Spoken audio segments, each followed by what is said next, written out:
Kelas berat di UFC terbagi menjadi 8 divisi kelas berat yang berbeda. Mulai dari kelas yang paling ringan yaitu kelas flyweight, sampai di kelas yang paling berat yaitu kelas heavyweight. Dan setiap kelas di UFC memiliki ceritanya masing-masing. Salah satunya adalah cerita tentang GOAT dari setiap kelas berat di UFC. Status GOAT atau Greatest of All Time adalah sebuah gelar di mana seorang atlet dianggap sebagai yang terbaik dari yang terbaik. Dalam konteks ini adalah di mana seorang fighter dianggap sebagai yang terbaik di kelas berat tandingnya di UFC, yang biasanya berhubungan erat dengan rekor, prestasi, peninggalan, atau kehebatan dari fighter itu sendiri. Tapi perlu diingat, status GOAT ini adalah sebuah status non-resmi. Jadi status ini muncul dari narasi publik, media, dan juga fans UFC itu sendiri. Dan itulah dia pembahasan kita di video kali ini. Siapakah GOAT dari setiap kelas berat di UFC? Kita akan bedah prestasi dan alasan kenapa mereka layak menyandang status ini. Tapi sebelum ke pembahasan, gue akan sedikit disclaimer dulu nih. Yang akan gue bahas di konten ini hanya spesifik untuk kelas berat UFC pria saja. Untuk UFC wanita akan gue coba bahas di konten gue yang lain. Dan sekarang langsung saja ke pembahasan. Kelas flyweight Demetrius Johnson.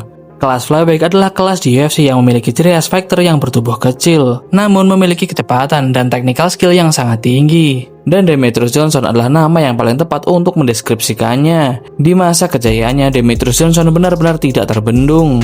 Dia mendominasi kelas flyweight UFC kurang lebih hampir 6 tahun, dari tahun 2012 sampai tahun 2018, dan berhasil mempertahankan gelar juaranya sebanyak 11 kali beruntun, menjadikannya salah satu larian pertahanan gelar paling legendaris di UFC. Demetrius adalah fighter yang lengkap dari segala aspek, mulai dari striking, wrestling, dan submisinya semua sama bagusnya. Dia juga dilengkapi dengan battle IQ yang sangat mumpuni.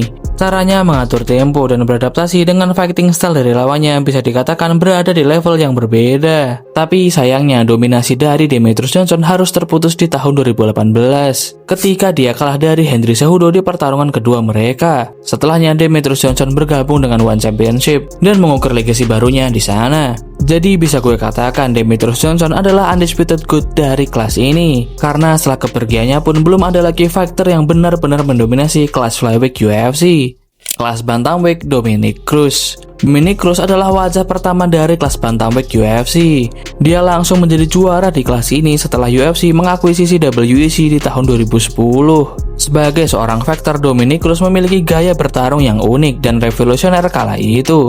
Dia memiliki footwork yang menawan dan dikombinasikan dengan head movement yang lincah, membuat gaya bertarungnya sulit untuk diprediksi dan juga sangat efektif untuk melumpuhkan lawan. Tapi perjalanan karirnya di kelas bantamweight tidak semulus itu. Dominick Cruz pun juga jatuh bangun di kelas ini, terutama karena cedera ACL dan bahu yang dia derita selama bertahun-tahun. Bahkan Dominick Cruz sempat menanggalkan sabuknya karena dia tidak bisa bertarung akibat terlalu lama mengalami cedera. Tapi dengan mental bajanya, Dominick Cruz berhasil merebut tahtanya kembali setelah dia mengalahkan juara UFC bantamweight saat itu TJ Dillashaw. Dominick Cruz juga adalah salah satu dari 3 fighter yang mampu melakukan 3 kali title defense di kelas bantamweight UFC. 2 fighter lainnya yang mampu melakukannya adalah TJ Dillashaw dan Aljamain Sterling. Dan selain 3 nama mereka tadi, tidak ada fighter di kelas bantamweight UFC yang bisa menyentuh 3 kali title defense. Bahkan nama-nama hebat seperti Peter Yan, Renan Barão, atau Merab dari Sivili pun belum mampu untuk melakukannya. Jadi dengan prestasi dan perjuangannya di kelas bantamweight, gua rasa nama Dominick Cruz sangat layak menyandang status GOAT dari kelas ini. Kelas featherweight Alexander Volkanovski. Kelas featherweight bisa gue bilang adalah kelas yang paling sulit untuk ditentukan siapakah GOAT dari kelas ini. Karena kelas featherweight memiliki 2 kandidat GOAT dengan narasi dan rekornya masing-masing, yaitu Alexander Volkanovski dan juga Jose Aldo. Sama seperti kelas bantamweight UFC. UFC featherweight juga diperkenalkan oleh UFC di tahun 2010 usai diakuisisi dari WEC, sekaligus membawa juaranya saat itu Jose Aldo. Dan selama Jose Aldo menjadi juara kelas featherweight UFC pun dia memiliki rekor yang sangat mengesankan, dengan 7 kali beruntun mempertahankan sabuknya di kelas ini dan menjadikannya rekor title defense terbanyak dalam sepanjang sejarah UFC featherweight sampai hari ini. Tapi walaupun rekor dari Jose Aldo sangat mengesankan, gua tetap memilih Alexander Volkanovski sebagai GOAT dari kelas ini. Tapi apa alasannya? Selama Volkanovski aktif menjadi raja dari kelas ini, dia sudah mempertahankan gelar juaranya sebanyak 5 kali beruntun dan 6 kali secara keseluruhan. Ya, memang lebih sedikit daripada Jose Aldo.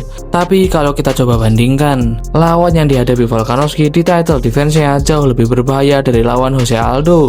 Coba kita bahas lebih dalam. Tanpa mengurangi respect gue terhadap Jose Aldo, selama dia menjadi juara kelas featherweight, Jose Aldo tentunya juga mengalahkan nama-nama hebat seperti Ricardo Lamas, Frankie Edgar, Korean Zombie, Chad Mendes, dan dia hanya kalah dari Conor McGregor. Tapi kalau dibandingkan dengan raport lawan yang dihadapi Volkanovski saat dia menjadi juara kelas ini, gue rasa lawan dari Volkanovski jauh lebih hebat. Volkanovski berhasil mengalahkan Max Holloway 3 kali, Brian Ortega, Yair Rodriguez, Korean Zombie, Diego Lopez, dan hanya kalah dari prospek bersinar UFC era sekarang Ilia Topuria, dan kalah dari Islam Makhachev saat Volkanovski mencoba kampanye double champ-nya dengan naik ke kelas lightweight. Dan tak lupa Jose Aldo sendiri juga kalah dari Volkanovski di UFC 327. Dan yang membuat gue makin yakin dengan status GOAT dari Alexander Volkanovski ini adalah dia berhasil bounce back dari kejatuhannya bahkan di usianya yang sudah tua sekarang. Dan ini adalah suatu hal yang tidak dimiliki oleh Jose Aldo. Setelah Jose Aldo kalah dengan KO 7 detik dari Conor McGregor, dia sudah tak pernah sama lagi. Sempat Frankie Edgar, namun kekuasaan dari Jose Aldo langsung digusur oleh Max Holloway dengan mengalahkannya sebanyak 2 kali. Dan setelah itu Jose Aldo tak pernah lagi masuk ke perebutan sabuk. Sedangkan Volkanovski setelah dia kalah 2 kali dengan knockout brutal, dia masih berhasil bounce back dan menang 2 kali atas prospek muda Diego Lopez. Dan saat ini masih memegang tahta UFC featherweight. Dan sekali lagi gue rasa Alexander Volkanovski sangat layak untuk menyandang status GOAT dari kelas ini. Kelas lightweight Islam Makhachev. Kelas lightweight adalah kelas terbaik dan terpanas di UFC kurang lebih selama 10 tahun terakhir. Dalam kurun waktu tersebut, kelas ini benar-benar kompetitif dan bertabur bintang. Tapi secara data dan historis, kelas ini dirajai oleh duo Dagestan, Khabib Nurmagomedov dan juga Islam Makhachev. Dengan konsistensi gulat Dagestan style-nya, mereka berhasil menguasai kelas lightweight secara bergantian. Khabib lebih dulu merajai kelas ini di tahun 2018 dengan mengalahkan Alia Quinta. Setelahnya, Khabib melakoni 3 kali title defense, terbanyak dalam sejarah kelas ini waktu itu. Khabib berhasil mengalahkan Conor McGregor, Dustin Poirier, dan juga Justin Gaethje. Sebelum akhirnya Khabib pensiun dari UFC di tahun 2020 yang lalu. Dan tongkat estafet DNA juaranya diteruskan oleh Islam Makhachev. Selama Khabib menjadi juara, pelan-pelan Islam Makhachev terus berkembang di balik bayangan. Dan ketika waktu itu tiba, Islam Makhachev menjemput gelar juaranya dengan sangat manis. Dia mengalahkan Prime Charles Oliveira di tahun 2022 dan mengukuhkan namanya sebagai juara baru kelas lightweight UFC. Setelahnya, dia berhasil melampaui rekor dari Khabib dengan menorehkan 4 kali title defense. Dia berhasil mengalahkan Alexander Volkanovski 2 kali, mengalahkan Dustin Poirier, dan terakhir mengalahkan Renato Moicano. Selain itu, selama dia berada di kelas lightweight UFC, Islam juga mencetak rekor yang tidak kalah bagusnya. Islam berhasil mencetak rekor kemenangan beruntun terpanjang dalam sepanjang sejarah UFC lightweight, yaitu dengan 14 kemenangan beruntun. Dengan semua catatan itu, gue rasa Islam Makhachev sudah sangat layak menyandang status GOAT dari kelas lightweight UFC, melebihi saudaranya sendiri, Khabib Nurmagomedov. Dan melihat kelas lightweight sekarang, kita lihat saja apakah Ilia Topuria bisa mengejar Islam Makhachev dalam status ini. Jadi kita tunggu saja. Kelas welterweight Georges St. Pierre. Faktor legend asal Kanada ini memiliki gaya bertarung anti-mainstream pada masa kejayaannya. Sebelum era Father Plan populer di UFC, GSP lah orang yang bisa menggunakan teknik blood dengan sangat baik di oktagon, yang didukung dengan kardionya yang sangat mumpuni dan digadang-gadang menjadi salah satu fighter dengan kardio terbaik di UFC sepanjang masa. Sebagai bukti, di sepanjang karirnya di UFC, GSP sudah melakoni 8 kali pertarungan 5 ronde, dan di semua pertarungan itu GSP berhasil memenangkannya. Tapi bukan cuma gulat dan kardionya saja yang bagus. GSP punya teknik striking ala karate yang khas dan dengan semua skillnya itu, selama GSP berkarir di kelas welterweight UFC, dia berhasil mengantongi 12 kemenangan partai perebutan sabuk dan 9 kali melakukan title defense dari tahun 2007 sampai tahun 2013. Dan yang lebih mengesankannya lagi, GSP mempertahankan dominasinya ini dengan melawan faktor-faktor yang menggunakan doping. Bahkan hal inilah yang menjadi alasan utama GSP pensiun dari UFC usai mengalahkan Johnny Hendricks di tahun 2013. Jadi tidak usah diperdebatkan lagi, Georges St. Pierre adalah absolute GOAT dari kelas welterweight UFC. Kelas middleweight Anderson Silva. Sama seperti kelas welterweight, kelas middleweight hanya punya satu nama saja dalam perdebatan GOAT-nya, yaitu Anderson the Spider Silva. Era juara dari Anderson Silva dimulai di tahun 2006. Dia mendapatkan sabuk gelar juara UFC pertamanya setelah mengalahkan Rich Franklin dengan knee brutal di ronde pertama. Setelahnya, Anderson Silva benar-benar tak terbendung di kelas middleweight UFC. Dia mengalahkan lawan-lawannya dengan sangat mudah dan membuat Anderson Silva bisa mencetak rekor-rekor legendaris dalam raportnya, seperti 16 kemenangan beruntun di UFC, title defense terbanyak dalam sepanjang sejarah UFC middleweight dengan 10 kali title defense, dan terakhir menjadi juara bertahan terlama di sepanjang sejarah UFC dengan 6 tahun 9 bulan menjadi juara bertahan kelas middleweight dari tahun 2006 sampai tahun 2013. Namun sayang sekali karirnya harus terhenti usai kalah patah kaki dari Chris Weidman yang membuat karir dari Anderson Silva hancur total. Karena setelah insiden itu Anderson Silva banyak mengalami kekalahan, bahkan sampai dia menutup karirnya. Kelas light heavyweight Jon Jones, kelas milik Jon Jones. Ya, itulah dia kalimat yang paling pantas untuk mendeskripsikan kelas ini. Sebagai seorang fighter, talenta seorang Jon Jones sangatlah luar biasa. Gaya bertarungnya sangatlah memanjakan mata, dan di waktu yang sama sangat komplit secara teknikal. Dia bisa melakukan semua finish yang dia mau, baik dengan tinju, elbow, knee, ataupun submisi.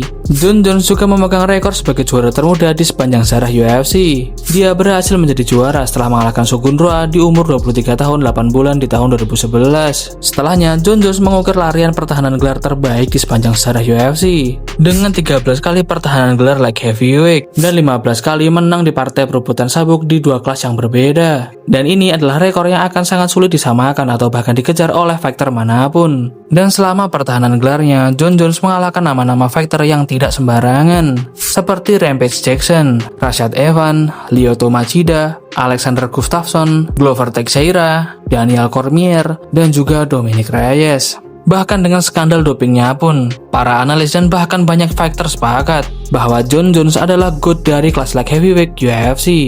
Bahkan Jon Jones juga dianggap sebagai GOAT fighter UFC secara keseluruhan. Kelas heavyweight Stipe Miocic. Sampailah kita di kelas terakhir dalam list ini, yaitu kelas heavyweight. Kelas ini adalah kelasnya para raksasa dan memiliki ciri khas pertarungan yang cepat dengan knockout yang brutal. Tapi justru GOAT dari kelas ini tidak terkenal dengan hal itu, melainkan lebih dikenal sebagai sosok yang kalem, tapi memiliki teknik gulat yang hebat serta presisi striking yang akurat. Sebagai seorang juara, Stipe bisa dibilang adalah tipikal fighter yang sangat sabar. Dia lebih mengandalkan analisa celah dan adaptasi pertarungan yang mumpuni. Dan jika kalian penasaran seberapa bagus teknikal dari Stipe Miocic, kalian bisa melihat bagaimana cara dia meredam dan menang dari monster KO seperti Alistair Overeem dan juga Francis Ngannou di pertarungan pertama mereka. Atau kalian bisa melihat cara Stipe menang di triloginya melawan Daniel Cormier. Di 3 pertarungan ini kalian bisa melihat battle IQ yang sangat elit dari seorang Stipe Miocic. Dengan modal itu dia bisa memiliki rekor 3 kali title defense beruntun di kelas heavyweight UFC. Dan hanya dialah satu-satunya fighter yang bisa melakukannya di sepanjang sejarah kelas ini. Walaupun di akhir karir Stipe dia harus kalah 2 kali secara mengenaskan, tapi tidak menutup sebuah fakta bahwa Stipe Miocic adalah the all-time GOAT dari kelas heavyweight UFC. Jadi gimana nih menurut kalian? Apakah kalian setuju dengan list dari gue tadi? Atau kalian punya pendapat lain? Kalau ada tulis di kolom komentar ya, dan sampai jumpa di konten gue berikutnya.